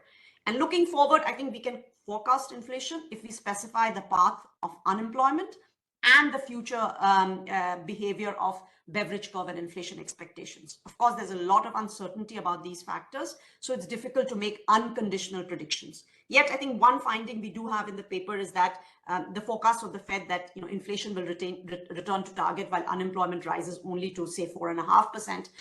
Are reasonable only under quite optimistic assumptions about both the beverage curve and the expectations. And if either proves less benign, reducing inflation is likely to require higher unemployment than the Fed anticipates. And let me end by saying that we are re-looking in the light of the last few months of data. We are trying to re-estimate and re-looking at all the evidence I presented. Thank you very much, Prachi. I'm not sure whether Joao is in the call today. He would certainly be interested in your findings, but since Katja is here, I'm sure she will pass on the messages.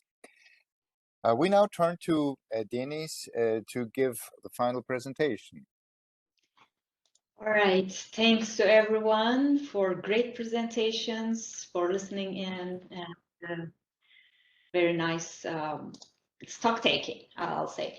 And I'll try to do that a little bit in my presentation. It's maybe a chaotic task to take on, but try to give a 360-feet view of what we understand in cross-country sense, and maybe try to synthesize of all the measures and different techniques, metrics, pictures that different central banks are looking at. Of course, needless to say, these are my views and not necessarily the BIS. And the other thing I would like to mention is that what I'm going to present is obviously the work of a range of colleagues at the BIS. And at the end of the presentation, you can see the links to that work. So what I'm going to try to do is offer you a simple taxonomy of what you have heard in the first 4 presentations in particular. So how do we think about inflation indicators? There are a bunch of measures that's out there, or techniques, models, tools, and we classify them under 4 sets, right?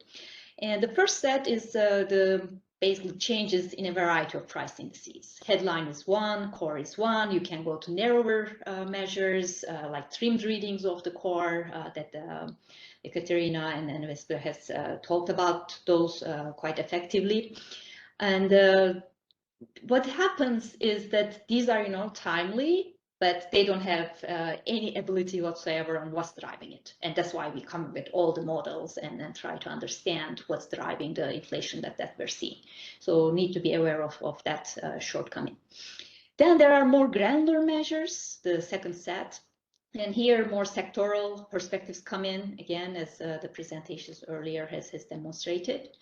The thing here is that examining the sector-specific components can help. What is the common component, understand the common component, and it can help be underlying inflation metric. And the other measures try to understand the similarity across different categories or spillovers across different sectors. And this kind of interdependencies, such as upstream price changes, can tell you something about what can later affect the inflation dynamics. And then we turn on to expectations. Again, you have seen the pictures. We've been following these very closely, both market-based expectations and survey-based expectations. The advantage, of course, is that, especially market-based expectations are very timely. You can look at them on an almost daily basis, but we need to be aware of how that pricing takes place, how those expectations come to be. In particular, there is time-varying risk and liquidity premia embedded into those expectations. And turning to survey base, obviously they have the advantage of the fact that these are coming from households and firms. So those are the wage setters, price setters in the economy. So they're more direct measures of what's going to happen, but they tend to be less timely and they come with big delays. Sometimes coverage is not ideal. So they tend to, ultimately in the longer term, tend to be more useful, but there could be biases that we need to be again aware of. And finally, the first set includes the model-based measures. You have seen some of these as well. And there are the pure statistical approaches, time series. You can just fit, a simple autoregressive series, see what's happening there. Or you can get more complicated, and you can get into a semi-structural, structural model, the SGE models.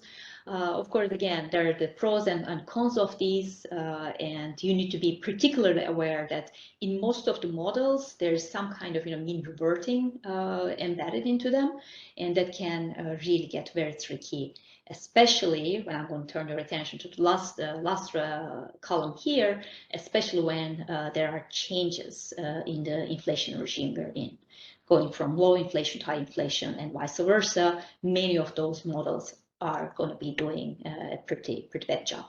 And what I mean by that, so it's during this potential transition where we see the performance of the models, especially with strong mean reverting characteristics, performing pretty badly. And what I'm showing you here is that for the US and then the euro area, you have in the black line the actual inflation, and then we're doing a very simple exercise. The red line here is showing you what would have been a random walk, or what's the root mean forecast error you would get, and a very simple autoregressive fit into inflation series. And the ratio of the RMFEs of these two models would basically tell you that if it's higher than 1, then your autoregressive model is performing better. If it's below 1, then it's not doing any better job than a random walk. Right, and that's exactly what you see, right? When during when inflation was low, we didn't yet observe the surge that came in. You had the red line above 1. And as inflation surged and the mean reverting features would start kicking in, and they would be mistaken. And you see the red line dipping under the horizontal line of 1, and until very recently staying there. And similarly for the euro area. So beyond that, what you can do, instead of saying, oh, well, autoregressive models are very, very simplistic, so let's go with some more richer model. And although they perform better, what you're seeing for the US, for example, a DSG model fitted to the US, or the official forecasts from the ECB, the purple triangles in the middle chart, they do better than the random walk versus the autoregressive model, but still, again, the shift in the regime from low to high inflation, you start seeing that their performance also deteriorates somewhat. Of course, one advantage of the DSG models is also that they can give you a sense of what's driving them. And in the last panel you see here, this is fitted for the US. And what you see, for example, is that it was cost push shocks that would account for most of the rise that we have seen. And now with cost push shocks going away, which is consistent with everything you heard so far, we are seeing the inflation coming down. Now, the issue with DSG models is they are as good as their specification, their assumptions, and especially when, again, if the model is not taking into account explicitly the possibility of a regime shift, their performance is also not going to be good. Now, then the question becomes, so far what I'm telling you is that there are different models out there, and their performance depends on whether you're going through a transition. And during transitions from low to high inflation regimes, performance of these models, these metrics can really become bad. Then the question, of course, becomes, well, are we in such a transition? And there are, again, indicators that we can look at there. And I mentioned the taxonomy table, spillover, sectoral, more granular information can give some indications. And this is the latest reading of some of these indicators. So we calculate a similarity index across different sectors and in different countries over different time periods. And we also look at spillovers. And what you see in this case on the left-hand side is both for AEs, advanced economies, as well as most of the emerging markets in our sample, The current readings, these are the red dots, most current readings in January 2022 of the similarity index, have been higher than what we have seen either in 2021 or in the low inflation regime of 2012 to 2019. And when we turn on to spillovers, we do see a similar pattern, but the difference is that, you know, you do see that slight increase when you look at into the period that goes through and 2019 in the pre-pandemic low inflation period. And then from there to the most recent data that we have. And you do see a little bit of tick up almost in all of the countries, but compared to the high inflation regime, they are still relatively low. Maybe, you know, there are differences across countries, but in general, they are not where they were in earlier high inflation regimes. And also importantly, we talked about, you know, spillovers. This is what Ekaterina was also showing in terms of the diffusion index, right? That's related to that. And we also talked about, many of the speakers, presenters talked about wages, right? The other indicator could be the correlations between wages and inflation. And again, we look at these in the two periods that, the three periods, the high inflation and then splitting the low inflation regime before the pandemic and what we have been observing in the past year. What we see is that, again, the sensitivity of wages plus inflation are only mildly higher than what they were. These are the green bars you're confirming there. And there's even less of a difference when we look at the sensitivity of prices to past wage growth. So this type of spiral dynamics do not appear to be there yet in cross-country sense and with this exercise. And importantly, again, compared to the high inflation regime, they are still very, very low. So it's mixed signals. We may be there, we may not be there. Another kind of indicator we look at is the evolution of forecast errors. So this is kind of thinking that, you know, there's wisdom in crowds. So we look at how consensus forecasts have been evolving during this period. And encouragingly enough, you know, this is like a tree shape that you're seeing there. Encouragingly enough, both in the US and now more recently in the Euro area, the shift of forecasts have stopped, right? So from 1 month to the next, as new readings come in, they're still in the same line. So forecasts, in other words, have caught up to the actual readings. And that's encouraging in terms of the peak being reached.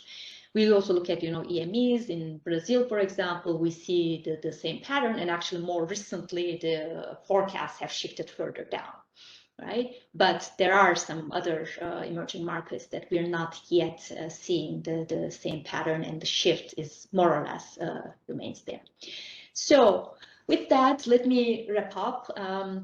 And what is important to realize that there's a set of, you know, from very simple to very sophisticated options there to have a look to understand where inflation is headed.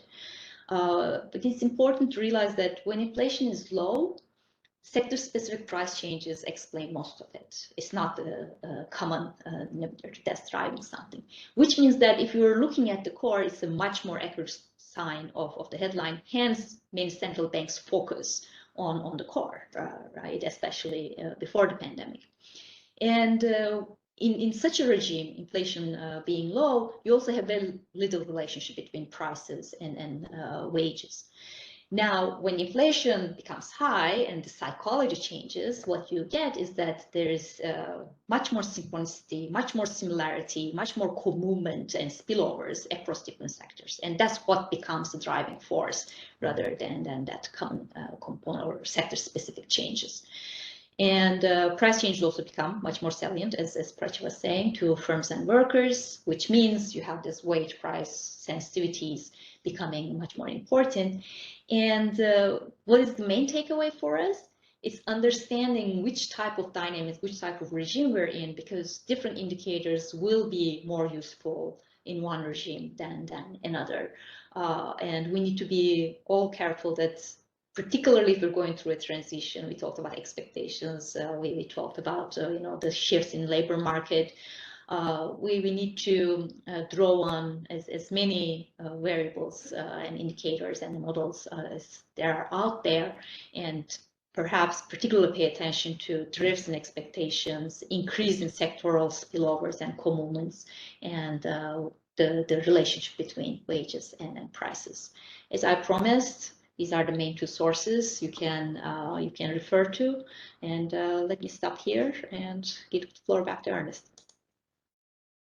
Thank you very much, Deniz. I didn't dare to ask you for a wrap up of the whole presentation richness, but in your first overview slide, you really did deliver on that. Thank you so much, and also for bringing in the important question, among others, of whether we are in a regime change or not. Now, we have received quite a few questions on the chat. Meanwhile, I'm afraid I will not be able to do justice to all the very interesting questions. Let me just pick out a few which seem to be interesting for several of you among the panel. A first question relates to what Deniz just mentioned. Are we in a regime change?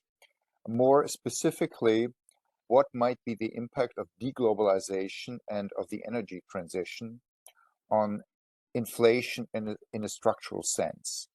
So in other words, might we, like over the pre-pandemic period, we consistently underestimated inflation, we undershot inflation compared to targets because of globalization and several other factors. Might we now potentially run into a period of consistently overshooting inflation targets because of these structural changes in the global economy?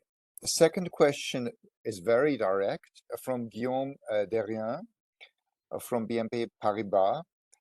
What is core inflation going to be in 2023 and 2024? Also, a very direct question comes from Valentina Romeo from the Financial Times to Hugh. So what if wage data on Tuesday were very strong? Will the Bank of England then go for plus 50 basis points? I don't know whether you can answer on that, but I just want to put it on the table. And then Bruna Skarica from Morgan Stanley asks you, Hugh specifically, but I think this also applies to others, the content of surveys and conversation with businesses, because this is also an important area where profit margins can influence inflation developments very strongly, and also more differentiated view of service prices inflation, energy intensive versus labor cost intensive services, whether a stronger downward shift in inflation might come from energy intensive services. And then finally, a question from Daniel Kasabov from the Bulgarian National Bank. Will fiscal support really be phased out in 2024, as indicated by Joao?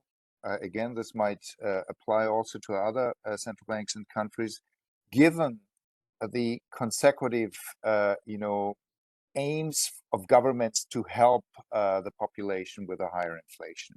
So this is quite a few questions. I just give the floor to each one of you, and you pick out whatever you feel you can contribute something. Maybe I start in the reverse order, and we start with Deniz this time, if this is fine for you.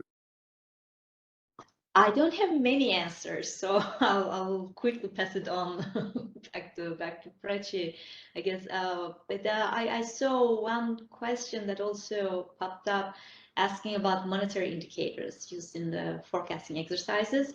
Let me do a quick plug-in in there. There's a BIS bulletin that just came out, and that's basically showing that the predictive power or the correlation between monetary aggregates and inflation tends to also depend on the inflation regime that we're in. When inflation is low, like it was before the pandemic, then there's not much of a relationship between the two. But when inflation starts rising, you would start seeing a positive correlation. So that's a quick plug in there. Let me stop and give others also a chance. This has been an excellent discussion. As Deniz, I don't have much to add. I'll quickly say two points. One, on the question of deglobalization and climate change, I think conceptually it'll affect what the potential output is. If potential output is lower than we thought, then that's going to have an effect on the slack in the economy. And if the output gap is higher than we thought, I mean, that would put pressure on inflation going forward, number one. And number two, on fiscal support, this is not really related to, exactly to the question, but I think a section of the paper, which is, by the way, available online, also looks at, in the US, a lot of discussion that is all fiscal. We actually quantify how much is coming from fiscal, and we attribute a quarter of the rise in 12-month headline inflation to fiscal and the ARP, American Rescue Package. Let me stop here. On globalization, it's definitely something we are thinking about actively, and a significant upside risks to our projection. So there are several issues there with globalization. I do hear talk about onshoring, so bringing back to the US some of the production that was outsourced. And because supply chain issues have been so severe during the pandemic, the lack of microchips that affected motor vehicle production exactly at the time when everybody was trying to buy a car, leading to a huge spike in motor vehicle prices. So if this does happen, like if some deglobalization happens and some of the production is brought back to the US, I mean, there will be higher labor costs, so I can see, an upside risk. On the other hand, if it causes fewer supply chain issues and fewer shipping, or lower shipping costs, that was another factor that we weren't paying that much attention pre-COVID, but shipping costs, I'm not sure in which presentation they were, but they were definitely mentioned today. That was another factor that could also, go in the opposite direction, to lower some of the prices if producers don't have to pay these costs. So I can see, arguments both for upside and downside risks. In the end, another thing is it might be, a one-time shock on the level of prices. It doesn't have to mean something persistent for inflation, but we are yet to see this, and we'll be watching it closely. On inflation forecast, I cannot discuss the staff forecast, but I can definitely point people to the survey of economic projection that's put out after every other round these days. And in December, when it was the last official release, the FOMC committee was projecting core PCE inflation to step down from about 4 3/4 last year to 3.5 this year and 2.5 in 2024. So a definite step down, though not an immediate return to 2%. For total inflation, the committee was forecasting a much larger step down from 5.5% last year to 3% this year. I think there was a question on services and energy versus non-energy. So that's something I should have probably mentioned when I was on my last slide and talking about the category of services excluding energy and excluding housing. There are, of course, services that are very sensitive to energy. If you think airfares, for example. So yes, labor costs are, I think, an important factor, but for these super volatile categories like airfares, energy is another big drive. I'll comment on the first one related to the more structural issues of deglobalization and climate change. So this was on climate change, for example, this was a very active area of research, obviously still is, but even, before the pandemic and before the last year's sort of energy price shocks, where we were trying to sort of disentangle what was what and thinking about these structural issues. I think if anything, life has become harder by these additional shocks, because now it's really hard to tell sort of what's coming from the fact that we had a lot of pent-up demand after the pandemic. Then we had these energy shocks in Europe in particular that were related to the Ukraine war, etc.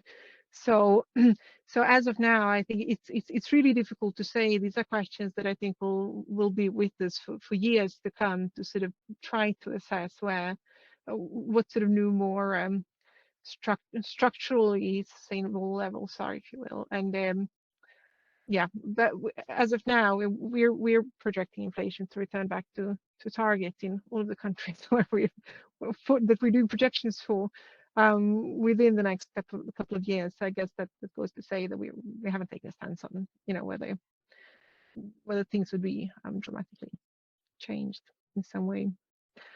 Not yet. So Hugh, what does your look at the crystal ball tell us? So, I mean, let me just say on the fiscal support side, I mean, I think I tried to say, and obviously our forecasts have to be conditioned on some fiscal assumptions, but those can change, and that's been quite a significant part of volatility in UK inflation and UK inflation forecasts over the last 6 months or so. So, you know, I definitely see there are risks on both sides there that have to be taken into account in policy. I just wanted to echo what Deniz said in her advertising of this paper about monetary indicators, which Ernest will know from my previous life is one that I find interesting. And certainly, I mean, there is a constituency here at the bank that look at monetary indicators, which I am part of, although they're not really part of the framework for the shorter term inflation analysis we discussed today. I am afraid I'm going to disappoint in terms of giving strong signals about future policy decisions. Maybe that's not so disappointing for everyone, but perhaps for some of you. But what I would say is, I mean, I found the previous presentations extremely useful and, you know, in some ways reassuringly, they are replicating quite a lot of the analysis that we are undertaking ourselves at the bank. So in that sense, I think our framework is quite robust. I think what is a little less reassuring, but important for us to recognize, is that the UK has this combination of some of the things Prachi talked about in terms of tightness in the labour market. We have also had historically high levels of VU ratio, and that is suggestive to us of, you know, the potential for quite tightness in the labour market to persist even as the economy is slowed. And of course, that may be associated with supply-driven or structural developments in the labour market, which are challenging on themselves. And at the same time, like many of the things Joao described, we have had this big energy price shock, which for an energy importer like the UK is also a negative terms of trade shock. And I think that relates to some of the issues about deglobalization and so forth and so on, in the sense that back in what in the UK has been labeled the nice decade, where we enjoyed the benefits of a favorable terms of trade shock stemming from the process of globalization, with international goods prices falling and services prices rising in relative terms at least. That's a very favorable situation for the UK given the structure of its trade, and that was associated with a long period of price stability and growth in the UK. We are now facing the opposite of that, and that just is a more challenging environment for monetary policy. And of course, you know, we tend to think of the situation shock by shock, if you like, but actually I think increasingly it's the interaction between this adverse terms of trade shock and the tightness in the labour market that might make us particularly susceptible to regime change type considerations. Now, of course, you know, sitting as a monetary policy maker on the MPC, the response to that is not to suggest we are going to accommodate higher inflation. I mean, the response to that is we will adjust monetary policy to ensure that we return inflation to target. I think we do anticipate, in line with others, a substantial fall in inflation over the next 18 months. And we do anticipate, on the basis of our latest forecast, being back at the inflation target in the middle of next year. I think, though, the point I would emphasize, given this context of adverse terms of trade shock plus tightness in the labour market, is that we do see the risks around that as skewed in one direction rather than the other. And that is meaning that we remain very watchful and vigilant to suggestions that there could be greater persistence in domestic inflationary developments, associated with many of the things that Prachi and others have discussed: stronger wage growth, the pass-through of that into services price inflation, and of course a tightness in the labor market associated with adverse supply developments. So, you know, that I think is the sort of reason why our policy communication of late has retained some of this signaling of watchfulness in that direction being a key part of the outlook for us. Thank you so much, Hugh. Your argument about labor shortages reminds me a little bit of the book by Charles Goodhart and Manoe Prajan, where they see demographics as one potential reason for structural changes in inflation and also interest rates. Let me conclude with Joao. I was going to mention on the fiscal side, on the first, of course, on our projection exercises also, as Hugh also mentions in the case of Bank of England, we have conditioning assumptions on the fiscal, and we only take into account fiscal measures that are either legislated or very likely to be implemented. And of course that assumes that by 2024, where we don't have so much information, there's an assumption that they be removed. That said, I mean, of course, given our expectations, and also in line with the futures path that we have in the projections, if energy prices are going to decline in line with the futures, then it's reasonable to assume that some of these policies will not be extended further. And this is very much in line with the communication of governments, where it's widely recognized that measures should be targeted and temporary. So in that sense, we don't find this assumption too extreme, I would say, in this case. And already now, with the decline in energy prices, some governments said that they might even scale back those measures even this year. Of course, this also links to the green transition and climate change. Or some of these measures, of course, support the households, but at the same time may not be always providing the right incentives to reduce energy demand. And of course, over time, if the prices come down, it's likely that this will be removed. But my main point is that there's an element on this consequence of this pressure, of these fiscal measures, that they introduce some persistence in inflation that, of course, reduces the peak, but may make it a bit more sluggish to adjust. Now, maybe on the questions on core, I think, well, we have our projections. We still see the core in December, the December projections at 2.4% in 2025. So there's a gradual slowdown of core. Part of it relates to what other speakers have mentioned on the fading of supply side bottlenecks, on the fading of reopening effects that are still playing a role, and we didn't talk so much about that. We also have the pipeline pressures. As I showed, they will still feed through for some time, but over time they should also come down. But at the same time, you also have to recognize that there's a significant slowdown in growth in 2023, and all of this demand pressure will, over time, create the conditions for slower core. Of course, something that we have not discussed too much this round is also the role of monetary policy, of course, and that's it's being tightened, and also the Governing Council has been very clear that the interest rates will be increased into restrictive territory and stay there as long as necessary to bring inflation back to target in a timely manner. So that is the part that, of course, in terms of our job, we need to assess how all these policy measures are being passed through to the economy and ultimately to prices. And of course, we know that there are long and variable lags in this transmission. But this is also the work. One part of the major work we have in front of us is how to monitor that and revise our forecast, taking into account all that has been done. But of course, just a final word, the behavioral inflation expectations has been, I think overall, as I showed in my chart, give us some confidence that I think we're getting the right policies across. Also, even though there's here and there are some measures where you see some upward moving, overall this has started to stabilize. And also suggests that there's a confidence in in the return of inflation towards target in a relatively short period after a very, very strong shock. And this is something that one has to recognize.